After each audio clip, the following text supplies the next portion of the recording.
लोगोफोर फांखाखौ मानि थाखाय चालु खालामो आरो मानि थाखाय बन्द खालामो बिनि माबाखौ आं एसे खिथालांनि। चालु खालामबा मा जायो आरो चालु खालामाबा मा जायो बिनि माबाखौ बागै आं एसे फोरमायलांनि। लोगोफोरा भिडिअखौ नायलांबाय थाबानो जाबाय।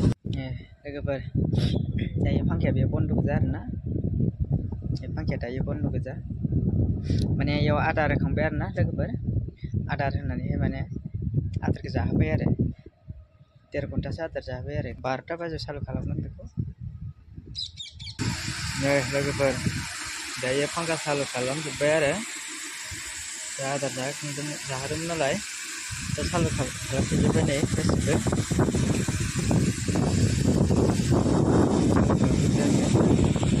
बन्द नालाय दा माने मानि थाखाय होनोबा माने बिसोर जाखांनानै दसे सम गेलेनो होयो सानावहाय। गेलेनो मोनाबाथ' नाथुरफ्राबो मोजां जाया नालाय, दैखौ माने बोहैनाय दाहार खालामो आरो बे दाहारावनो माने बोहैनाय बायदि जायो नालाय लोगोफोर, बेनि थाखायनो माने बेवहाय माने गेलेयो आरो बिसोर जाखांनानैहाय। ओमफ्राय मोनायावहाय जेनेबा मानि थाखाय हरसे फांखा चालु खालामो होननानै बुङोब्ला माने हराव माने माखासे अक्सिजेननि थाखाय एसे प्रब्लेम फैयोना लोगोफोर मोनायावहाय। बारा फैबाबो माने फुख्रिनि माबाना, फुख्रि जाबाय नालाय दैयाथ' दिमोलसो थायो नालाय फुख्रियाव बोहैया नालाय, बेनि थाखायनो माने नाथुरा हरावथ' आदारबो होनाय गैया माबो गैया नङा होमबा, बेनि थाखाय माने बिसोर गेलेनायनि थाखाय माने हरसे फांखाखौ चालु खालामनानै दोननाय जायो आरोना लोगोफोर। आरो मोनायावहाय फांखा चालु खालामबा मानि थाखाय नाथुरा माने गोजावजोबो लोगोफोर।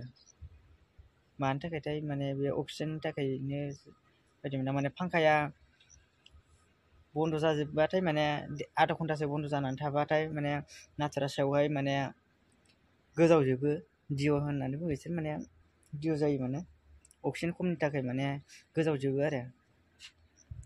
बिनि थाखायनो माने फांखाखौ अट'मेटिक मोनायावहाय माने रानिं खालामनांगौ गोनां जायो, चालु खालामनांगौ सोरखौबो। आरो गेजेर गेजेर गंसे गंनै गाज्रि जायोब्लाबो माने बेयाव माने गेस टेब्लेट, अक्सिजेननि गेस टेब्लेट सारनानै होनांगौ जायो आरोना, नाथुरा प्रब्लेम जायो, थैनायनि चान्स थायो मासे मानै।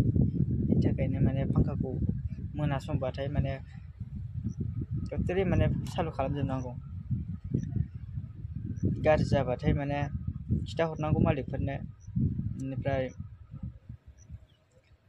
बेयावहाय माने मुलि सारनो होयो आरो बिसोरो, गेस टेब्लेट सारनो होयो बिसोरो, अक्सिजेन गेस टेब्लेट आरोना। जेनेरेटरबो दंखायो, मोनायाव जुदि कारेन्टफोर थांबाय बायोबा माने जेनेरेटर सलायना होनांगौ। जेनेरेटर 3 फेज लाइननि कारेन्ट होनो हानाय माने जेनेरेटर गिदिर गिदिर गंनै दंखायो नालाय, बेखौहाय माने सलायनानै होनांगौ जायो आरो कारेन्ट थाङोबा।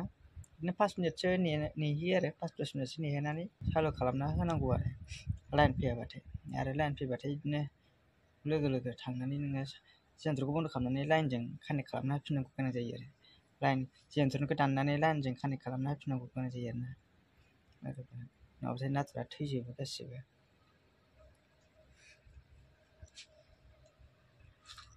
नैनो बेयावनो लाइन दानजोबग्रा दंखायो, बे कारेन्ट नालाय बेयावनो दङ, जेनेरेटराव बेयावनो दंखाजोबो गासिबो।